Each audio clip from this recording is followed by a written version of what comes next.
Bruxelles, c'est la capitale de l'Union européenne.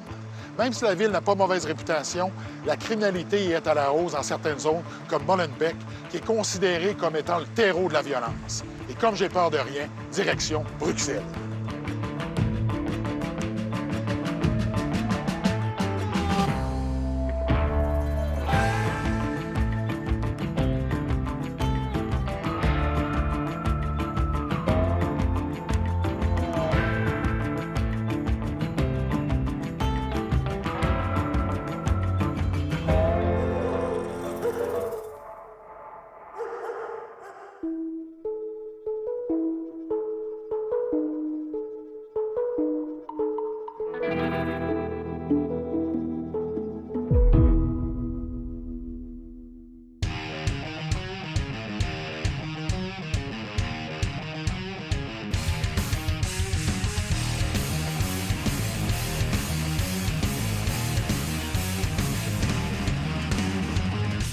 Bruxelles, vous savez, c'est une ville qui est pas jeune, il y a beaucoup d'histoire. Et lorsqu'on se promène dans la ville, on le sent qu'on se dirige vers une nouvelle ère, l'ère moderne. Et en même temps, on sent qu'il y a le côté ancien, qu'il y a beaucoup d'histoire. Et on y retrouve tous les clichés. Tintin, le chocolat, la bière.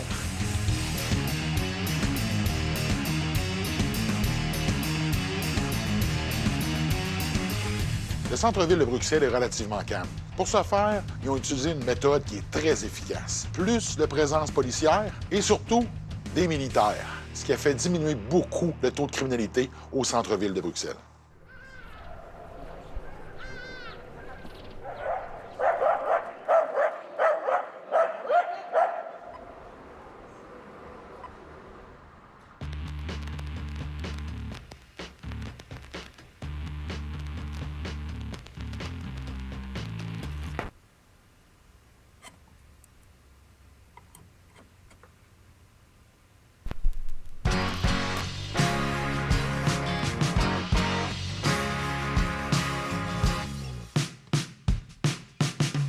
Crazy Susie followed me all the way home.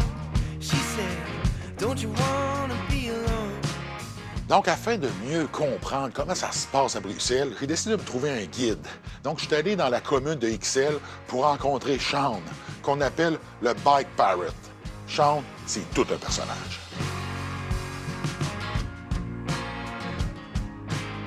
Sean, on t'appelle le Bike Pirate. Pourquoi? Alors, en fait, bah, c'est une vie aussi. Hein. Avant de faire du vélo, je faisais du bateau, quoi. Ah! Donc, Sean, son bateau s'est échoué. Il s'est ramassé ici à Bruxelles et il a décidé de s'y installer. Et là, maintenant, il utilise la bicyclette comme étant pour lui le dernier moyen de liberté pour être totalement libre du système dans lequel on vit. Donc, ce que tu fais, c'est que tu récupères des vélos, tu les arranges et tu les revends? J'achète des fois un peu. Pas très cher. Moi, j'ai pas de budget. Hein. Je travaille vachement avec le quartier. La proximité, pour moi, c'est super important. Au début, on a commencé, le gars qui a monté ça, c'était une utopie. C'était un truc, on faisait payer prix libre. Tu vois? Il donnait ce qu'il voulait. Voilà. Les gens donnaient ce qu'ils voulaient. Alors, quand tu bosses pendant une après-midi puis que le mec, il te donne 2 €, C'est pas très payant, c'est pas très Voilà, mais c'est un lieu de vie aussi. Il y a des gens qui passent, tu vois, je mets de la musique, et c'est vraiment surtout pour les gens du quartier. T'es un bon pirate, Sean. Tu fais du bien dans la communauté. Ah bah complètement. Moi c'est pour ça. Moi, je veux que les gens soient autonomes avec Leur vélo.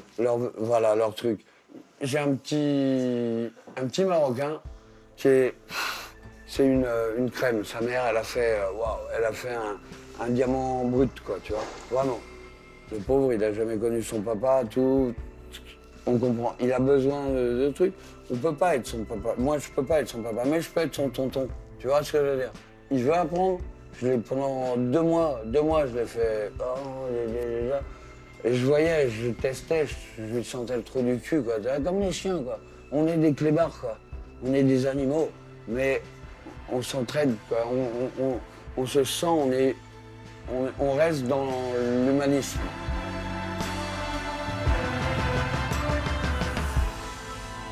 On sent qu'il y a beaucoup de vie ici. On sent que tu fais partie de la vie du quartier.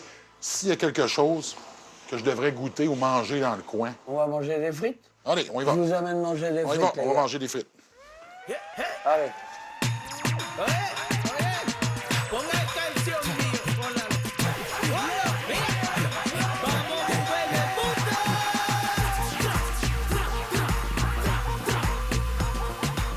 Donc, on décide de se diriger vers, je sais pas trop comment on appelle ça, une cantine, un restaurant. Et Sean agissait comme copilote. Pas certain que c'était la bonne affaire. Où je tourne? D'abord, OK. attention. Hop. Là-bas, tribord. Est-ce que j'ai l'air d'un marin? Moi, tribord, bâbord, en voiture, c'est à peu près la dernière chose que je m'attendais d'entendre. Oh, oh. C'était très important pour lui qu'on se dépêche à aller justement manger une frite au stand de son ami. C'est le restaurant de son ami, donc il voulait nous le présenter. Et en fait, c'est juste là. Oh. Je vais aller le chercher. C'est là. Frites Côte Beau. Ah, bah, c'est fermé. Les gars, alors là, tu vas aller dans la rue de la Cuve. C'est la rue qui part par là. Et là, on va où? On va à Frites Flagey. C'est une... on appelle ça des baraques à frites ici. OK. Tac. C'est populaire, les Ah bah frites c'est ici. pas populaire, c'est carrément c'est l'arme de destruction massive du Belge. La frite et la bière. Le chocolat, lui? Et aussi les chocolats. Mais Donc, ça, frites, bière, chocolat. voilà. Donc, on s'est dirigé vers un deuxième endroit qui, lui aussi, était fermé. Tu vois, c'est là. Ah bah elle est fermée. Oh bah putain les gars. Donc, Sean comme guide, vous savez, je vais pas vous le référer.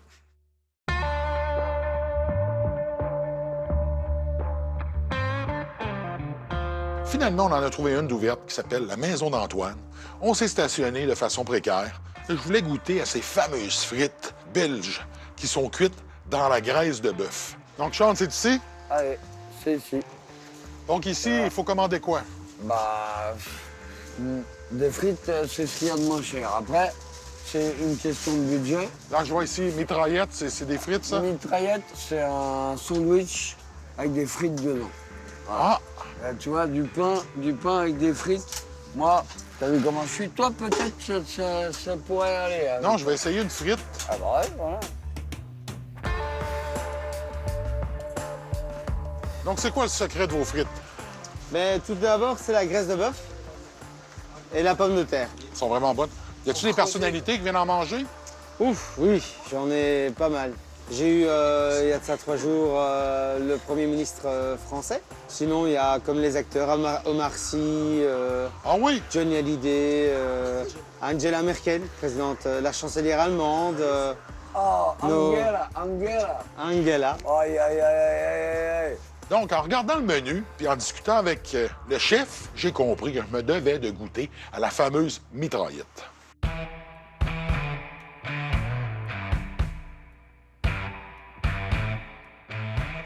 Je vous en prie.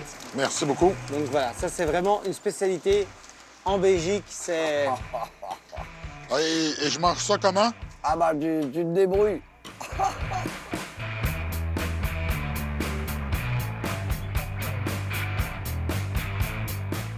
La sauce, elle est bonne.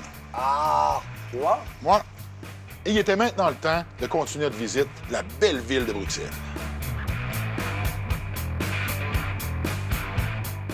À un certain moment, on arrive à une intersection, et là, il y a beaucoup de monde. Parce qu'il y a quelque chose qui est très populaire ici à Bruxelles et que tout le monde se doit de voir, c'est le Mannequin Piss. Ça, c'est le Mannequin Piss, hein? C'est le mannequin piece, le fameux mannequin piece. Et pourtant, tu vois, le truc, c'est un machin, ça fait 20 cm sur... Oui, on s'attend de quoi de plus 10 gros, heures. là? Mais carrément, moi, je croyais que c'était la statue de la liberté au début, quand même. Et regarde les gens, il y a plein de gens de partout dans le monde qui viennent ici pour se poser Ah bah, avec... voilà, regarde, ils font tous des selfies. Donc, dans la rue, il y a beaucoup de monde, beaucoup de boutiques. J'avais l'impression d'être dans le vieux Québec, mais en Belgique. Vous savez, il y avait une saveur qui était unique. J'ai vraiment aimé ça et tout ça ouvrait sur un endroit qu'on appelle la Grande Place.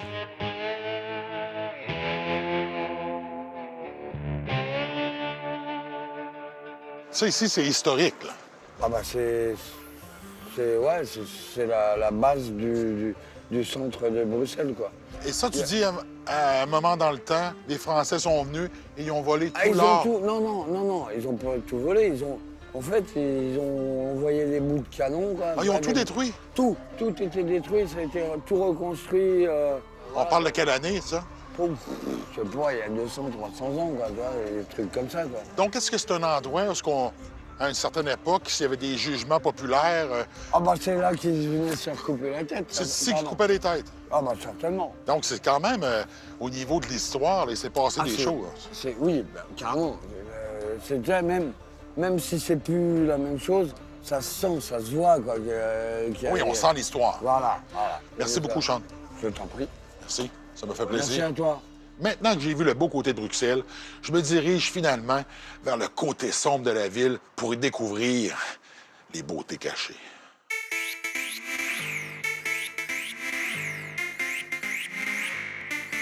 Rude boy, I beg you don't try it. Hear a man say you never take off, but it's cool, my plane, they don't fly it. Let a man talk grease with a chip on the game, I beg you don't try it. Une fois la nuit tombée, je me suis rendu dans la commune de Isère pour rencontrer le Négatif Clan. C'est un gang qui font du rap et la moitié de leur gang sont partis en voyage d'affaires, en prison, pour des délits reliés à la prostitution, la drogue. Donc, la belle affaire. Je leur demande, c'est quoi la vie là-bas? Et surtout le soir, parce que Isère, c'est un quartier chaud. Donc ici, le quartier, ça s'appelle Isère. Zéry les blocs, en plein dans le mille, mon pote. Donc, c'est ce que vous racontez dans vos chansons. C'est un peu ça. On La va- vie au quotidien. c'est Voilà, ça. ce qu'on voit. Ce qu'on vit, Ce ce qu'on qu'on vit. voit. Parce que C'est ça. Tibia, c'est pas facile chaque jour. Hein. Mais Tibia, on est là, on se tient, on se frangin, on se donne de la force. Faut pas oublier qu'on est des noirs loxés. On a des locks, on a des dreadlocks. Et ici, souvent, ça passe pas. Quand tu pars te présenter pour un boulot, on te refuse. On te dit on va te recontacter, mais on te recontacte pas. Donc, il y a du racisme. Ouais, on a une image déjà de voyou. Même du quartier d'où tu viens, d'où tu habites, par exemple, t'as un gars qui habite dans À des Molenbeek. quartiers un peu connus. Si l'autre habite à Villefort, où c'est plus calme, ils vont voir. Ils vont préférer prendre lui, même. Ah oui? Ouais. Donc, si vous venez de là, Déjà, si on Ils vient vont vers pas vous donner là-bas, le travail. Ils savent que non, putain, une tête de loxé, mon pote, qui va te prendre? pendant qu'on discute, il arrive un de leurs membres, la rafale. Et la rafale, il prend de la place. Et pour être honnête, il prend pas juste de la place, il prend toute la place. Donc, dans le Négatif Clan, là, il y a combien de membres pour le rap, le groupe de rap? On va dire, il y en a une dizaine. Donc, ils sont tous ici? Non, pas du tout. Je suis le seul Le ici. seul. T'es le seul ici? Ouais, je suis le seul ici. Les autres sont incarcérés. Libérez-les d'ailleurs. Donc, ils sont incarcérés, pourquoi? Pour ce que vous parlez dans vos chansons? Non, c'est pas ça. En fait, c'est les faits aussi. On va pas Mais se des mentir, séries de regardez. faits. Ce qu'on raconte, c'est ce qu'on vit. Ça veut dire ce qu'on a fait. Mais ils sont incarcérés parce qu'il y a des trucs qu'on a fait, qu'on était obligé de faire pour atteindre un certain stade, on va dire, parce qu'on est là dans la rue. On peut Mais là, pas quand se tu mentir. dis on l'a fait, tu l'as fait toi aussi, mais t'es pas incarcéré. Ouais, on peut dire ça, mais j'ai pas tout fait non plus. On vient, il y a des, comment dire, il y a des, Il y a eu des moments où il n'était pas là. il y a des branches. Où il y a des moments où on s'est pas fait prendre. Et on l'a fait aussi. Ça arrive. Ça arrive. Peut-être que je suis plus malin qu'eux. Hein. Qui c'est ah, ouais, mon pote, Non, mais de toute façon, c'est la vie, on va dire.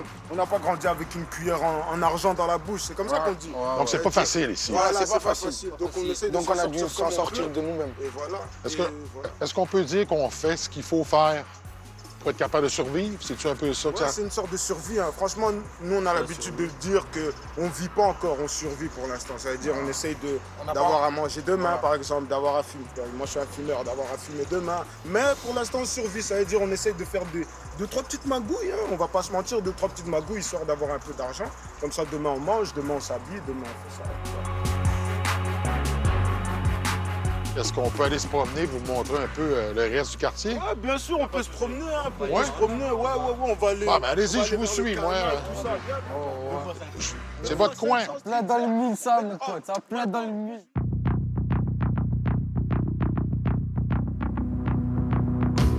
Ils ont décidé de me montrer l'endroit où tout a commencé. Et lorsqu'on se dirigeait vers cet endroit-là, ben, malheureusement, il s'est passé quelque chose qui a vraiment changé l'allure de la soirée.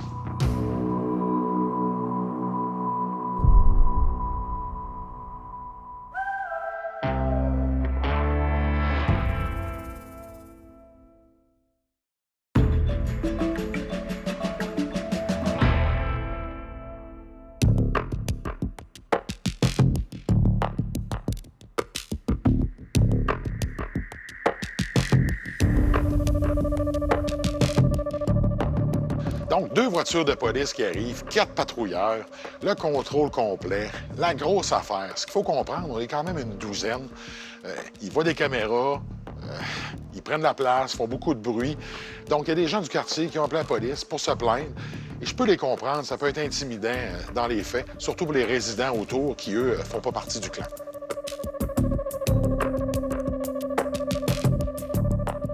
Donc, une fois que tout est en ordre et que les policiers nous ont laissés aller, on s'est dirigé dans le parc qui se situe derrière le complexe d'appartements pour continuer à discuter des activités du Negative Clan.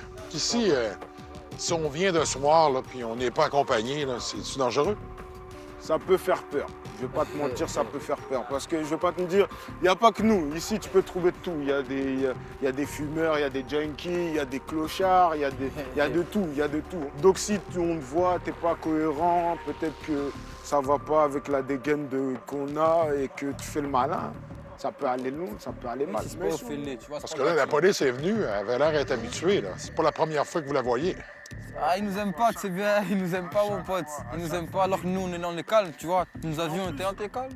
Est-ce que ça a à voir ce qui est arrivé dans le passé avec les autres membres du clan? Ouf, ouais, mais ça a toujours été comme ça. De toute façon, Bruxelles, c'est un quartier chaud. Et en plus, maintenant, il y a les attentats, tout ça, donc ils sont H24 là. Et le fait que nous, on est là depuis longtemps et qu'on fout la merde depuis longtemps, là, ils nous voient encore, on est en groupe, ils se sont sûrement dit, ah, ceux-là, ils sont là encore pour foutre la merde. Et apparemment, on les a prévenus, enfin bref. Étant donné que j'étais avec un groupe, je leur ai demandé de me faire une démonstration de rap français. Ouais, je peux te faire un petit freestyle si tu le souhaites. Ah, ça c'est pas un problème. Tu fais un freestyle. Ouais, ben ça serait bien. Fais voter un stream manager. Fais voter un stream manager. Viens. Ouais, vous inquiétez pas. Il y a un petit freestyle en préparation, là. Ou bien je le fais à cappella, hein. Vas-y, je le fais à Capella, Vas-y. Ouais. De la drogue, y'en a pour tous. Est-ce qu'il est port, les des en douce. Moitié de clope, grosse gousse. Aquarium, on en fume la drums. 12-12 pour rafraîchir le gosier. 2 trous et le canon est scié. Yeux rouges, je suis pilote même défoncé. À nos trousses, la police, on a foncé. On va pas passer par 4 chemins sur la route de l'enfer. Y'a qu'un seul couloir. Cocaïna dans le vagin. Elles sont prêtes à tout pour se faire des dollars. Ouais, j'ai des potes magiciens, mais ils n'ont pas eu leur diplôme à l'école de Poudlard. On sait tout ce que t'es, une grosse chant. Arrête de la mier qu'en mettant le foulard. OG Tizer, NC. Ne suce pas si t'as l'élève GRC. H24, on est dans le checks et ça liquide la verte et la CC. D'ailleurs, on ne peut plus cesser. Des yébis, nous ne faisons qu'encaisser. Les Yankees sont toujours satisfaits. La résine a bien fait son effet. Voilà, c'est tout pour moi, la rafale de l'ombre. Bang, bang, bang. Cheers, Ma vision du Negative Clan, du moins de ceux que j'ai rencontrés, c'est que c'est une bande de jeunes qui se ramassent ensemble pour s'amuser, consommer un peu d'alcool, peut-être d'autres choses. Mais en fait, ceux qui étaient vraiment méchants, eux sont partis à l'ombre. Donc, ils s'amusent à jouer sur la réputation des durs de ceux qui sont partis. Mais j'aime autant ça que de les voir eux aussi faire la même chose et de suivre le même chemin que les autres qui sont partis en prison.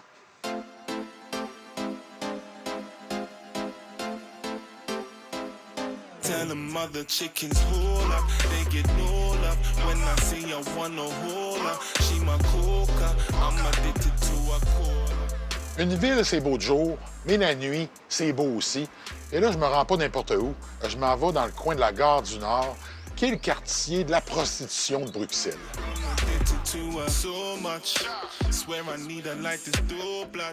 Donc, je me ramasse sur la rue principale où il y a tous les bars. Un bar, une vitrine. Et dans les vitrines, les filles sont habillées en petite tenue, puis ils font de l'œil à ceux qui passent. Je dois vous le dire, ça a été vraiment un choc culturel.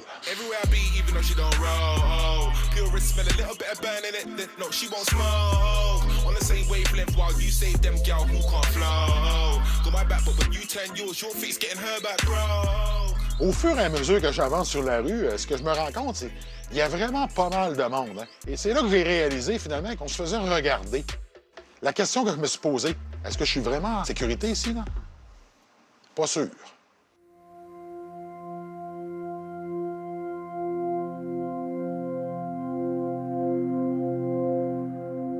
En continuant à me promener sur les rues parallèles, parce que je me suis rendu compte que je dérangeais peut-être un petit peu trop sur la rue principale, je suis arrivé dans un autre quartier où c'était à moindre échelle. C'est bien beau se promener pour regarder, mais à un moment donné, je veux savoir comment ça fonctionne. Donc, j'en ai choisi une qui était moins occupée que les autres et qui acceptait de me parler. Doris, on est dans un des endroits qui est quand même assez unique. On retrouve ce genre de rue à Amsterdam. Mais là, ici, on est en Belgique. Oui. Et c'est un des rares endroits où ce qu'on va retrouver ce qu'on appelle un red light. Si, tout à fait, tout à fait. Comment ça fonctionne? Eh bien, vous ouvrez votre volet, les petites lumières s'allument et les messieurs passent. Ils vous demandent le prix, ils vous regardent. Ils font tout le tour du quartier, vous voyez. Et puis ils choisissent, ils rentrent et vous donnez vos conditions. Qu'est-ce qui vous a attiré ici? Qu'est-ce qui m'a attiré dans ce travail? Cet endroit. Dans cet endroit. Ce qui m'a attiré dans cet endroit, à la base, il y a quelques années déjà, c'était la sécurité. Parce que c'est fermé et vous choisissez votre client. Si vous ne voulez pas ouvrir, vous n'ouvrez pas. C'est un environnement qui est mieux contrôlé? Il est contrôlé, mais il ne faut pas avoir besoin d'appeler la police parce qu'alors là, ils viennent très tard. Ce qu'il faut comprendre, c'est qu'à Bruxelles, la prostitution, c'est illégal, mais c'est toléré. On va le dire, là, c'est drôlement toléré parce que tu te promènes en voiture et ils s'affichent, ils font leur publicité avec leur corps.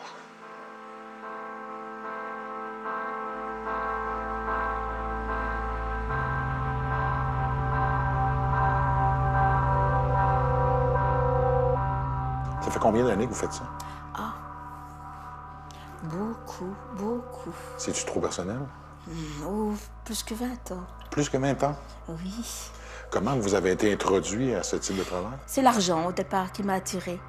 Puis bon, après, plus tu as d'argent, plus tu en dépenses, ou tu gères mal, et tu te retrouves dans des moments où tu dois recommencer. Moi, j'ai fait une pause carrière de 14 ans, j'étais restauratrice. Et je suis revenue parce que je dois survivre, quoi, en fin de compte. Mais je ne blâme pas mon travail, je le fais en âme et conscience. Ce que je fais, c'est que j'arrive ici, j'attache mes cheveux, je pars, je détache mes cheveux, et je suis totalement différente. Ce qui m'a vraiment frappé, là, c'est qu'elle, elle loue des carrés, qui est l'appartement utilisé par les prostituées. Mais au deuxième étage, là, il y a du monde qui vit là. Et le monde qui vit là, c'est du vrai monde. Écoutez, des familles avec des enfants. C'est assez capoté.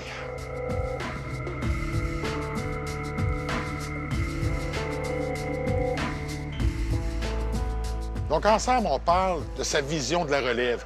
Qu'est-ce qui pourrait être fait pour améliorer le métier, du moins le rendre plus sécuritaire? Le métier, quand même, a été fort gâché par l'arrivée de jeunes femmes qui ne savent pas travailler. Et que vous avez un client qui arrive, qui va avoir un potentiel d'argent à dépenser, et en fin de compte, il dépensera la moitié. Pourquoi? Parce que cette personne n'a pas de psychologie. Moi, j'aime bien me déshabiller pour me montrer. Mais on ne doit pas se déshabiller directement quand vous recevez le client. Vous devez tirer un peu plus d'argent. Et si le monsieur est attiré vers vous, il vous donnera un petit peu d'argent. Vous savez, c'est comme une histoire d'amour. C'est pas de l'amour, mais ça s'apprend petit à petit. Je vais vous donner mon âge, j'ai 57 ans.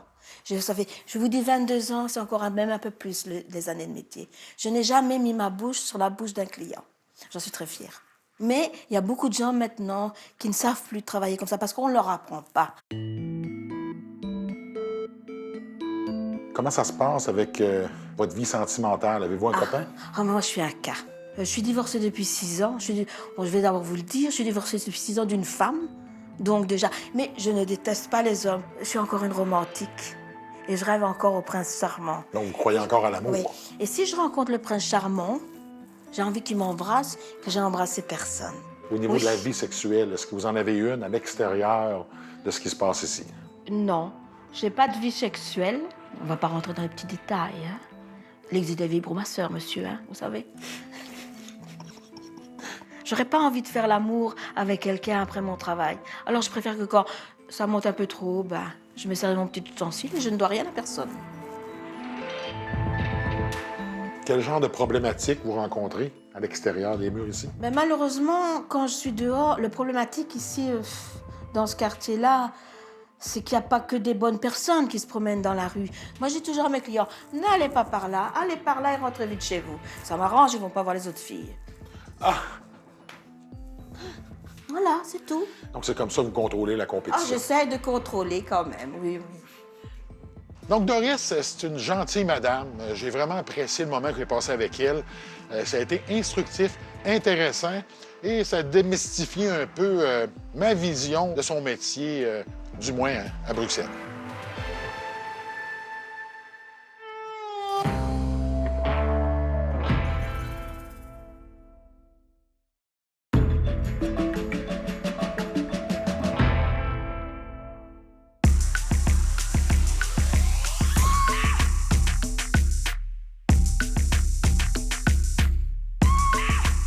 Dans la commune Ixelles, il y a un quartier qui s'appelle Matongé.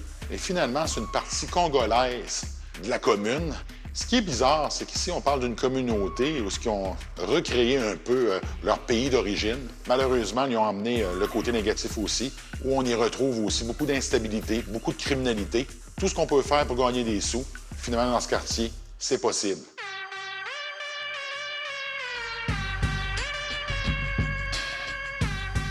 Donc, ça se passe comment ici, dans le quartier? Ouh! Beaucoup de choses se passent dans le quartier. Qu'est-ce qui vous définit ou qu'est-ce qui vous différencie des autres quartiers de la ville de Bruxelles? On peut peut-être l'ignorer, mais l'histoire est laissée. C'est l'État belge qui a pris notre pays, le Congo, en esclavagiste. On est venu dans ce pays, ça fait des années. L'État belge ne nous a rien donné, à part cette rue ici. Le fait que nos parents sont venus ici, d'ailleurs, la première migration de nos parents qui sont venus ici, c'était vraiment pour venir faire des études. Parce que comment on estimait notre pays? On estimait que c'était un pays qui était en voie de développement. Donc, à l'heure actuelle, on serait, par exemple, classé parmi les plus grandes puissances du monde. Hein. On se disait, bah, on va venir chez les grands frères belges pour venir cultiver nos têtes par rapport à tout ce qu'ils nous ont appris chez nous. Hein, pour venir instruire aussi nos frères là-bas et tout. Bah, en fin de compte, ceux qui étaient venus investir ici, parce qu'à la base ici, c'était des Congolais, je ne veux même pas dire des Congolais, c'était des Aïrois, c'est notre époque, c'était à l'époque moboutiste et tout. En fin de compte, ils n'ont pas eu l'aide nécessaire avec la chute de Mobutu qui est venue subitement comme ça et tout. Donc ils n'ont pas eu le temps de pouvoir faire ce qu'il y avait à faire ici. Et la plupart, leur identité, ils étaient venus avec en tant qu'étudiants.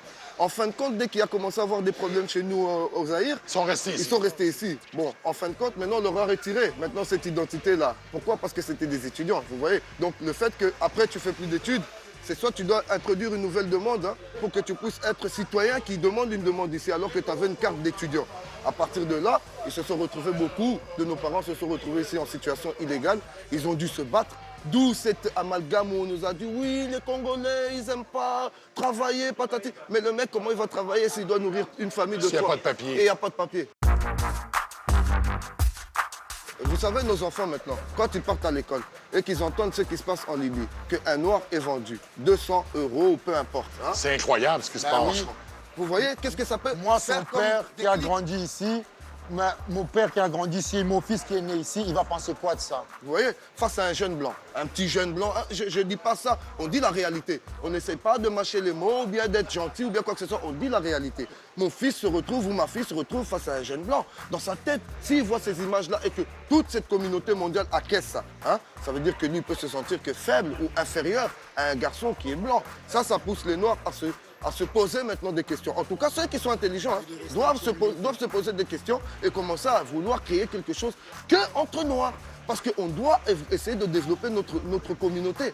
Est-ce qu'ici, les immeubles que je vois, est-ce qu'ils sont propriétés de Congolais? Non, il n'y en a pas un.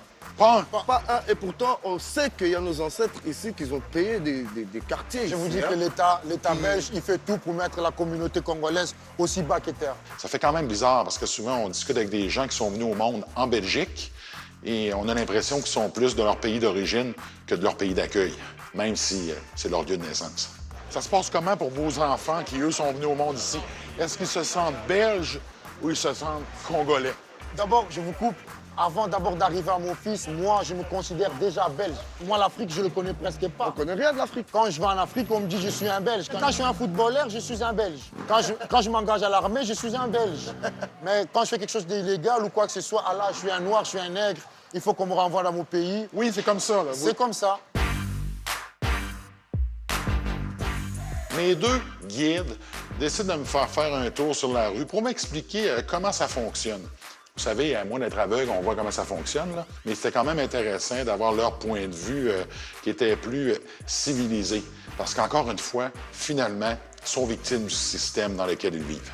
Donc ici, là, on retrouve vraiment de tout. C'est vraiment la communauté congolaise qui est présente. Et juste l'autre côté de la rue, ben, on voit les beaux magasins. C'est quand même bizarre. Vous voyez le contraste? Donc, avez-vous l'impression que tranquillement, on vous tasse? Gentiment, hein, mais Gentiment. petit à petit feu pour qu'on puisse même pas se rendre compte. Hein. Ceux qui se rendent compte, je sais pas, ah ben, ils sont plus là. C'est devenu un symbole ici. Hein. Ça ne veut pas dire seulement Matongé. Hein. Tous les Noirs de Belgique, s'ils doivent manifester quelque chose ou quoi, ils viennent se terminer toujours ici. C'est un symbole. Vous voyez, on n'a qu'un seul quartier noir dans toute la Belgique. Dans toute la Belgique, c'est le seul quartier noir Vraiment, pour tous les Noirs. Pour tous les Noirs de la Belgique, tous les Noirs, c'est le seul quartier ils noir sont tranquilles. en Belgique, c'est Matongé. Donc, le contraste est frappant. Et pour eux, ben, c'est une façon, encore une fois, que le pays les a délaissés en les isolant. Par contre, ce qu'il faut comprendre, c'est que tu es loin d'être isolé quand tu as seulement que 30 pieds pour passer de l'autre côté de la clôture.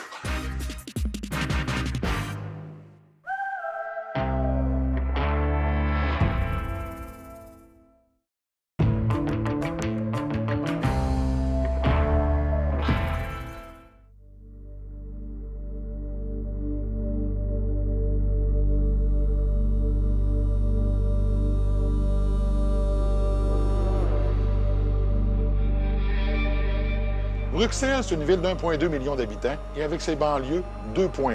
C'est divisé en 19 communes et une de ces communes s'appelle Molenbeek, qui est reconnue comme étant la capitale du terrorisme de l'Europe.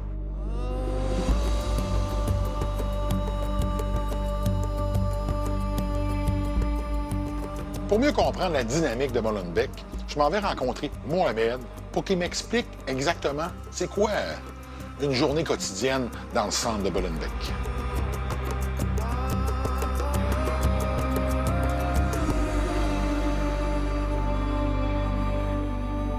Ça veut dire quoi, Molenbeek? Moulin à vent.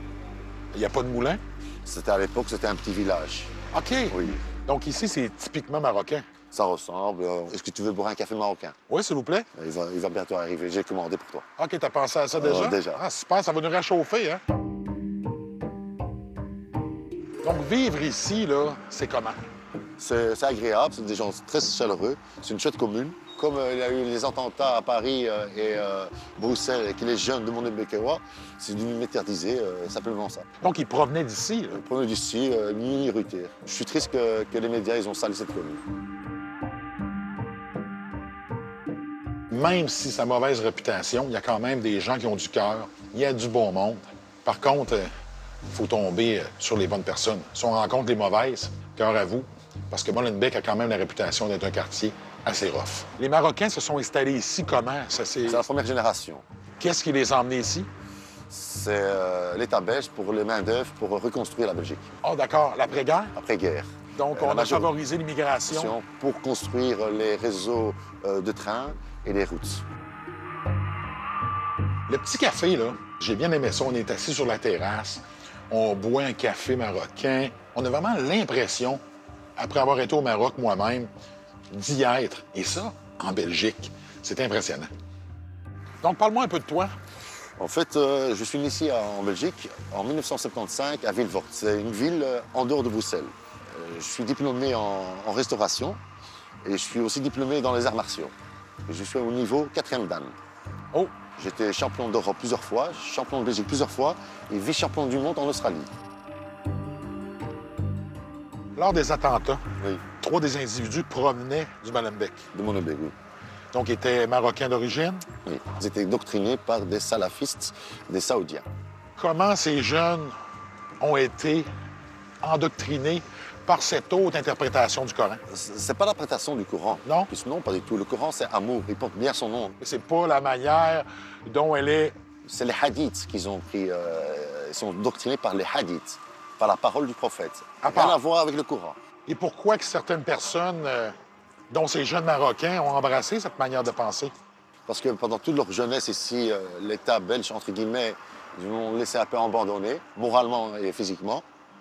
Et les jeunes ne voient plus leur avenir devant eux. Et puis de là, ils ont fait un lavage de cerveau et voilà, c'est vite fait. Hein. Est-ce qu'on peut sentir une forme de radicalisation ici dans la... Non, pas du tout, non. Non. Non.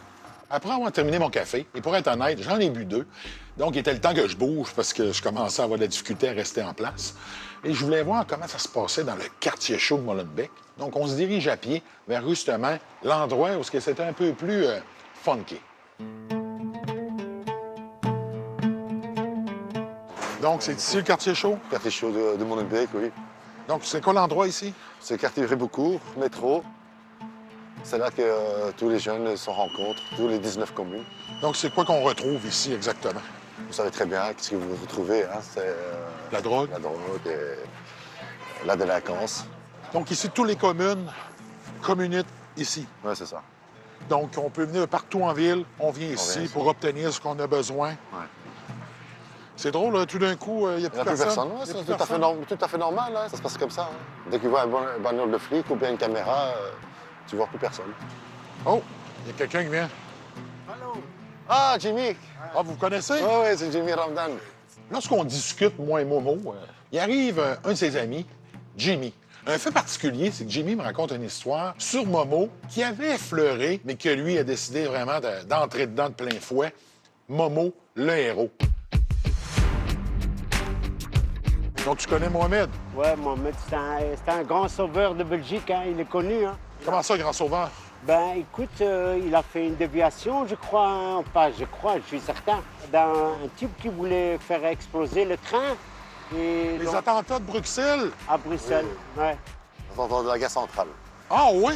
Ça, c'est mon mot de la gare centrale. Momo, le héros. Et moi, je suis fier de connaître des gens comme ça parce que ça devient un peu positif parce que c'est toujours l'islam. Oui, c'est vrai. T'es musulman? Oui, je suis musulman, oui. Et j'ai sauvé 65 personnes dans le train. 65 personnes? Oui. OK, on s'en va à la gare centrale.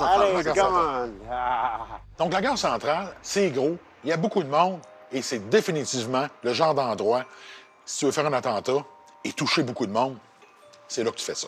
Comment ça s'est passé? Ce que s'est passé, j'étais dans le train. Et le train s'est arrêté à la gare centrale. Les gens sont descendus. Ils ont vu les terroristes avec un revolver et ont commencé à crier « Allahu Akbar ». Ils sont revenus dans mon train. Ils sont revenus dans le train où j'étais. Et là, il s'est passé quoi? Le premier réflexe que j'ai fait, j'ai demandé aux gens de se coucher au sol, se cacher en dessous des sièges. Et j'ai demandé au chauffeur de verrouiller les portes, que personne sort, personne rentre. Et là, j'ai fait la sécurité du train pour voir qu'il n'y avait pas un deuxième terroriste, un deuxième complice. Il n'y avait personne. Et là, j'ai demandé au chauffeur de quitter le lieu le plus vite possible. J'avais trop peur que le terroriste a mis un deuxième explosif à côté du train. Et il est parti, heureusement. Et il ne voulait pas partir parce que son chef du quai, il se cachait. Parce que les terroristes étaient encore là. Donc, tu es un héros? Pour eux, je suis un héros, mais je ne me sens pas un héros. Ils m'ont promis que j'allais avoir une médaille de bravoure, mais j'attends toujours. Comment tu te sens? Je me sens bien. Oui? Très bien. Mais c'est grâce à Jimmy Ramdan. J'ai eu une dépression. Hein. J'ai eu le retour. Par la suite, j'ai eu dur à sortir, à marcher. J'avais peur, je me retournais chaque fois. Mais tu avais peur de quoi? Représailles. De la part d'extrémistes? Des extrémistes de Daesh, oui. Parce que tu as été identifié, tu devenais une cible. Oui, c'est ça. Tu as su quoi faire, tu t'es tenu debout, tu as sauvé des vies. Félicitations. Ouais, merci, c'est gentil de votre part. Merci. Mon bilan de Momo, c'est que c'est un personnage qui emmenait beaucoup de couleurs dans un quartier qui en a peu. Et il mérite largement son surnom de Momo, le héros.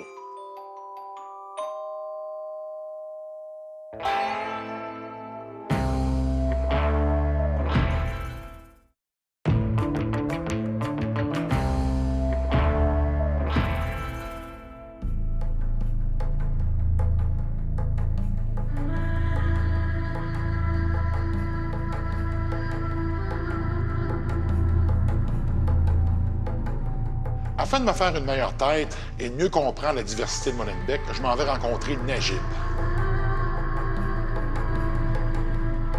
Notre lieu de rencontre, c'est un marché typiquement marocain en Belgique. Najib, on est dans Molenbeek. Est-ce que tu peux me montrer le beau côté du quartier? Je vois ici, c'est une belle ruelle, c'est rempli de boutiques. Ouais.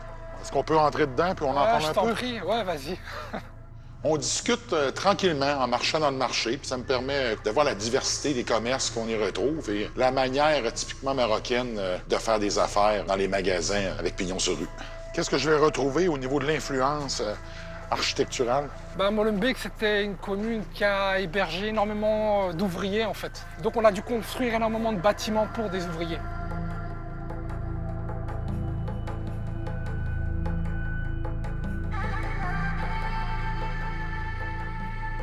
Comment ça a été l'intégration? Ça s'est bien passé? Ah, ça, c'est un débat large. Le gros de la communauté marocaine, on vit paisiblement, tu vois. À Bruxelles, voilà, ça se passe assez bien, tu vois, on se sent ici chez nous. Après, le problème, c'est difficile de se sentir continuellement intégré dans un gouvernement qui te rappelle constamment que tu n'es pas intégré. De quelle manière?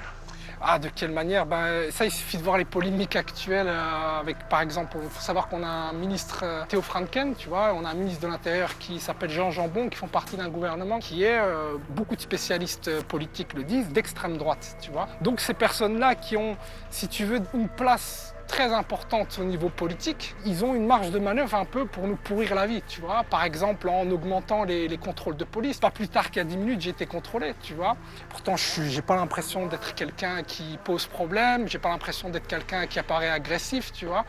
Comment tu t'es senti quand tu t'es fait contrôler? Je me suis juste fait sentir, c'est une sorte de rappel aussi, de dire on te contrôle parce que on te considère pas comme quelqu'un de normal, tu vois.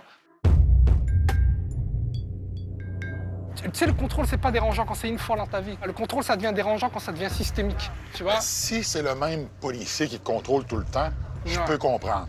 On appelle ça du harcèlement. Ouais. Par contre, si c'est jamais le même policier qui contrôle, parce que je me suis promené dans la ville de Bruxelles, bien sûr. J'ai été moi-même contrôlé, donc on peut sentir que la sécurité est très importante ici. Mais c'est récent. Il faut savoir que c'est pour ça que je dis c'est récent.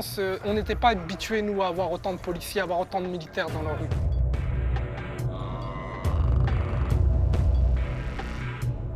Je pense qu'on n'est pas égaux face au contrôle. Les policiers vont avoir tendance à plus facilement contrôler des gens qui sont d'origine étrangère que, par exemple, des gens qui sont des Belges de souche, par exemple. Et à la fin, quand tu pratiques ce genre de discrimination de manière répétée, tu crées des tensions.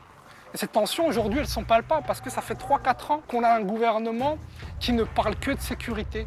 Donc au final, il y a un moment donné, c'est des situations propices qui vont créer plus tard, si on ne résout pas la question, des débordements.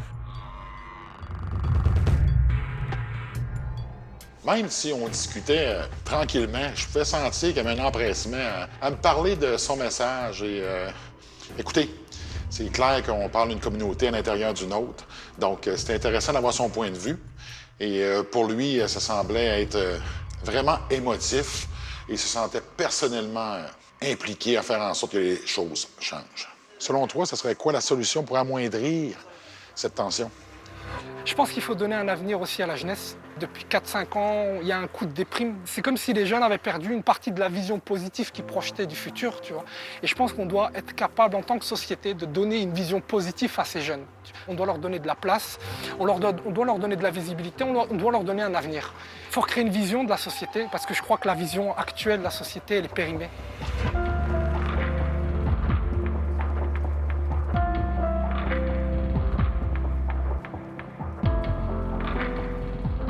Dans un gouvernement d'extrême droite, la seule chose qu'ils savent dire, c'est la faute aux immigrés. Donc à un moment donné, tu vois, on dévalorise ces gens-là. On ne leur donne pas la possibilité, quelque part, de s'élever. Et nous, c'est pour ça qu'à un moment donné, on doit aussi être capable de dire, voilà, on est une plus-value pour ce pays. Et c'est pas vous qui allez nous dire ce qu'on est.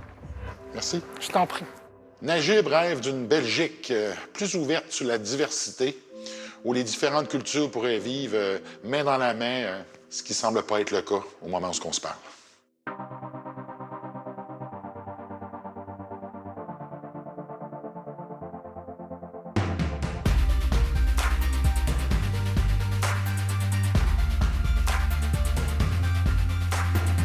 Bruxelles est un exemple du multiculturalisme qu'on retrouve en Europe et dans plusieurs pays du monde. Vous savez, un pays où il y a du flamand, des francophones. Ensuite, on a des communautés d'Afrique, de l'Algérie. Donc, finalement, c'est un melting pot de toutes sortes de communautés qui ont encore beaucoup de difficultés à s'adapter à cette nouvelle ordre mondial qu'on retrouve maintenant à travers le monde, qui fait en sorte que les différences dérangent, et ce, même si, à prime abord, on tente de dire le contraire.